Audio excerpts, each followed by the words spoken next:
퇴직 후 우울증, 61세 전직 경찰이 이것으로 무료한 노후를 극복했다.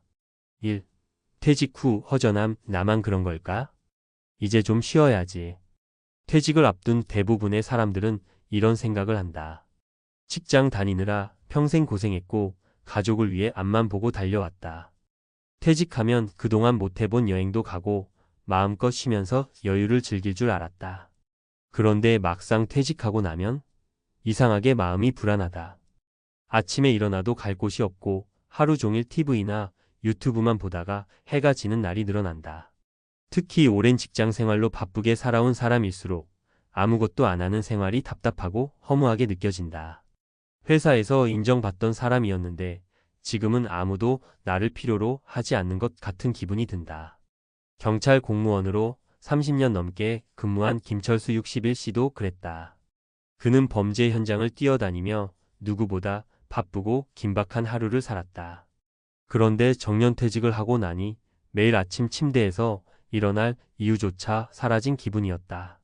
현장에서 있을 땐 하루하루가 너무 바빴어요.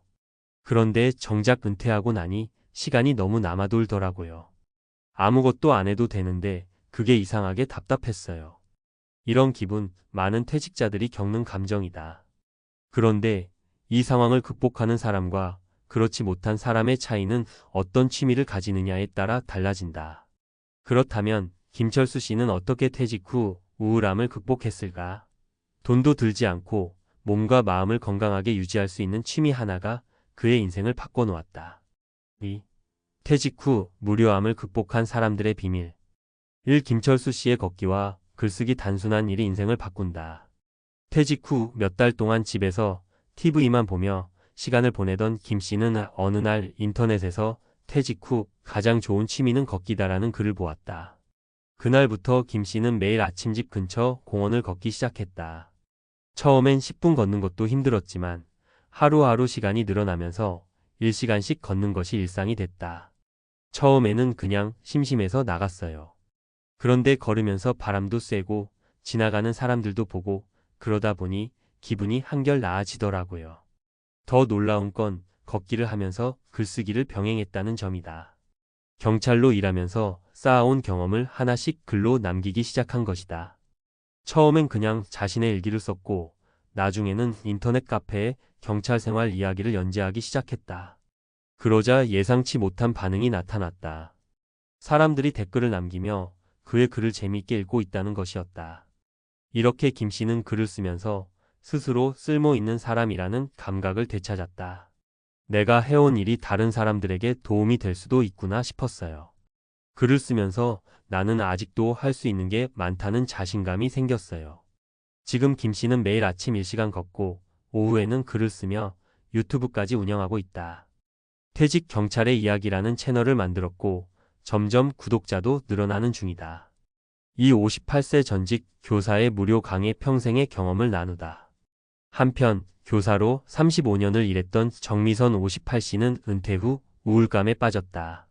학교에서 매일 학생들과 부딪히며 살아왔는데 갑자기 아무도 찾아오지 않는 생활이 익숙하지 않았다. 아침에 일어나도 갈 곳이 없다는 게 제일 힘들었어요. 그리고 내가 쓸모없는 사람이 된 걸까? 라는 생각이 들더라고요. 그러던 어느 날 우연히 지역 도서관에서 시니어 무료 강사 모집이라는 공고를 보았다. 정 씨는 영어를 가르쳤던 경험을 살려 노인복지관에서 기초 영어 강의를 시작했다. 그런데 가르치면서 느낀 것이 있다. 학생들에게 영어를 가르치는 것보다도 함께 이야기하는 시간이 더 중요하다는 점이었다. 어르신들도 외롭거든요. 그런데 영어를 배우면서 나도 뭔가를 할 수 있다는 자신감을 얻더라고요. 정 씨 역시 마찬가지였다. 강의를 하면서 다시 살아있는 기분이 들었다. 은퇴 후 무료한 삶을 살 것 같았지만 가르치는 일이 다시 삶의 활력을 주었다. 3. 63세 전직 은행원의 텃밭 가꾸기 자연이 준 선물. 퇴직 후 무료함을 극복한 또 다른 사례는 63세 전직 은행원 박영수 씨다. 평생 돈을 다루던 사람이었지만 정작 퇴직 후에는 돈보다도 시간을 다루는 것이 더 어렵다고 느꼈다. 그는 우연히 친구의 권유로 작은 텃밭을 가꾸기 시작했다. 처음에는 상추 몇 포기 심는 것이 전부였지만 점점 채소를 키우는 재미에 빠져들었다. 하루라도 안 나가면 텃밭이 저를 기다리는 것 같아요. 물을 주고 흙을 만지고 거기서 힐링을 하죠. 박 씨는 이제 텃밭에서 키운 채소를 가족들과 나누고 동네 사람들과 함께 도시농업 모임까지 운영하고 있다. 그는 퇴직 후 오히려 더 바쁘고 건강한 삶을 살게 됐다. 3. 퇴직 후에도 쓸모 있는 삶을 살아야 한다. 퇴직 후 무료함과 우울감을 극복한 세 사람의 공통점이 있다. 몸을 움직였다. 김 씨는 걷기를, 박 씨는 텃밭 가꾸기를 했다. 자신의 경험을 나눴다. 정 씨는 강의를, 김 씨는 글쓰기를 통해 자신의 경험을 공유했다. 새로운 관계를 만들었다. 이들은 모두 같이 하는 사람들과의 소통 속에서 행복을 찾았다. 퇴직 후 가장 위험한 것은 고립이다. 사회와 단절되면 몸과 마음이 모두 무너진다.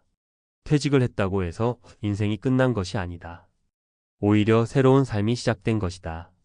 당신도 지금 당장 무료한 시간을 의미 있는 활동으로 바꿔보자. 돈도 들지 않으면서도 평생 할 수 있는 이것이 당신을 다시 살아있게 만들 것이다. 퇴직 후 무료함을 극복하는 법 전문가 칼럼. 퇴직 후 당신의 삶, 다시 살아날 수 있다. 1. 은퇴 후 삶, 가장 위험한 것은 고립이다.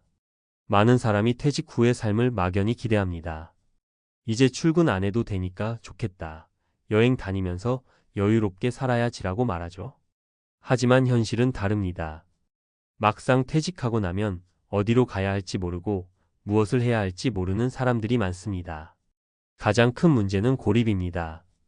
평생 직장에 묶여 살아온 사람들은 인간관계의 대부분이 직장 동료 중심이었습니다.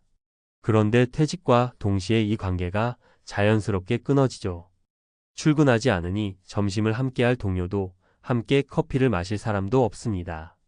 그리고 시간이 흐를수록 세상과의 거리는 점점 멀어집니다. 고립은 몸과 마음을 병들게 만듭니다. 외로움은 곧 우울증으로 이어지고 신체 활동이 줄어들면서 건강도 급격히 나빠집니다. 우리는 모두 사회적 존재입니다. 사람들과 교류하며 살아야 의미를 찾을 수 있습니다. 그렇다면 어떻게 해야 퇴직 후에도 활력 있는 삶을 살 수 있을까요? 2. 퇴직 후 우울함을 극복한 3가지 사례의 핵심 포인트. 걷기와 글쓰기. 61세 전직 경찰 김철수 씨의 사례. 김철수 씨는 경찰 공무원으로 30년 넘게 근무했습니다. 현장에서 매일 바쁘게 뛰어다니던 사람이었죠. 그런데 퇴직 후에는 하루 종일 TV 앞에 앉아 시간을 보내면서 무기력해졌습니다. 하지만 걷기라는 단순한 습관이 그의 삶을 바꿨습니다. 하루 10분이라도 걸으며 몸을 움직이자 기분이 좋아졌고 자연스럽게 에너지가 생겼습니다. 여기에 글쓰기를 병행하면서 그는 새로운 의미를 찾았습니다. 김 씨는 경찰 생활에서 겪었던 다양한 사건들을 인터넷 카페에 연재하기 시작했습니다. 처음에는 그저 개인적인 기록이었지만 점점 많은 사람들이 그의 글을 읽고 공감하면서 긍정적인 피드백이 쏟아졌습니다. 핵심 교훈. 단순한 걷기라도 꾸준히 하면 기분이 좋아진다. 글쓰기는 자기 정리와 동시에 새로운 관계를 만들어준다. 퇴직 후에도 사회와 연결된 삶을 만들어야 한다. 무료 강의. 58세 전직 교사 정미선 씨의 사례. 35년 동안 학생들을 가르쳤던 정미선 씨는 퇴직 후 갑자기 모든 것이 멈춘 듯한 기분이 들었습니다. 늘 북적이던 교실이 사라지고 매일 만났던 학생들도 더 이상 보이지 않았죠. 처음 몇 달은 여행도 다니고 쉬기도 했지만 시간이 흐를수록 공허함이 밀려왔습니다. 그러던 중 지역 도서관에서 시니어 강사 모집 공고를 보게 되었습니다. 정 씨는 고민 끝에 지원했고 노인복지관에서 기초 영어를 가르치는 일을 시작했습니다. 하지만 단순히 영어를 가르치는 것이 아니라 사람들과 소통하는 시간이 그녀에게 더 큰 의미를 주었습니다. 정 씨는 말합니다. 학생들을 가르치던 경험을 활용해서 다른 사람들에게 도움을 주는 일이 제게 다시 살아가는 의미를 줬어요.